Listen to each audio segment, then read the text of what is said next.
اللہ اللہ اللہ اللہ اللہ. وعلیکم السلام ورحمۃ اللہ وبرکاتہ.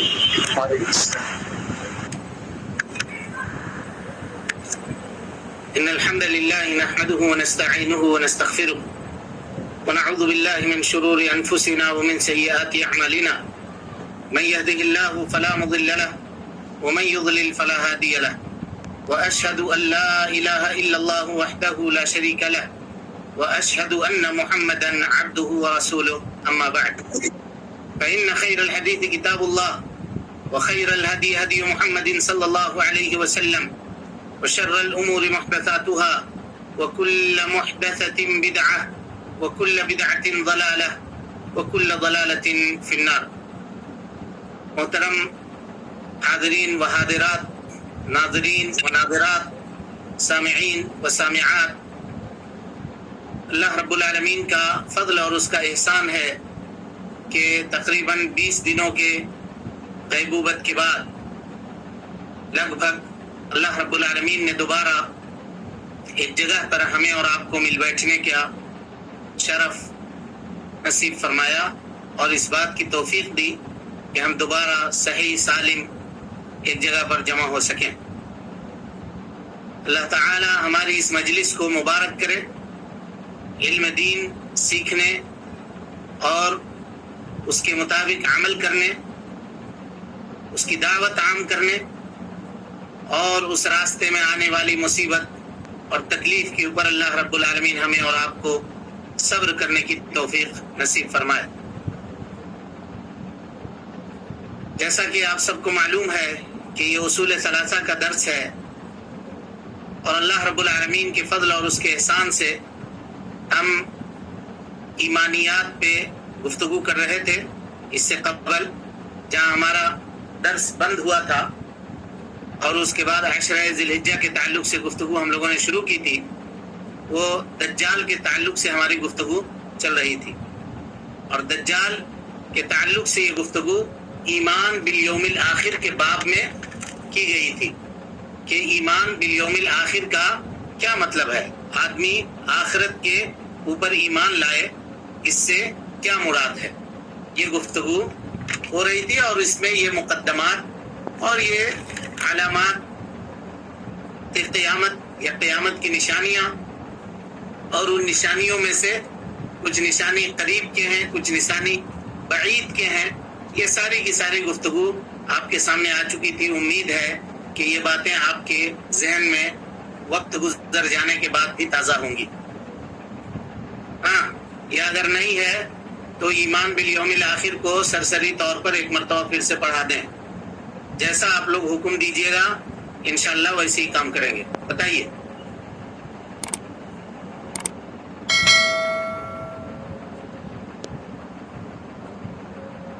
ہاں بولیے بولیے، بولنے کے لیے کہہ رہا ہوں.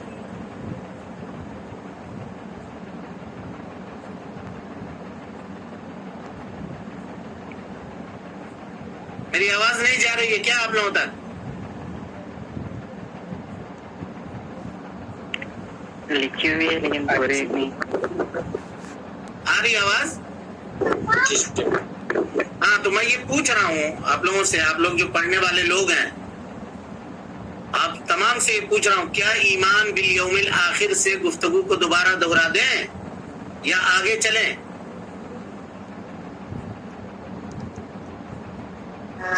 جی پھر سے بول دیجیے. پھر سے بول دیں. اور کوئی؟ جی سر پھر سے پڑھا دیجیے. چلیں.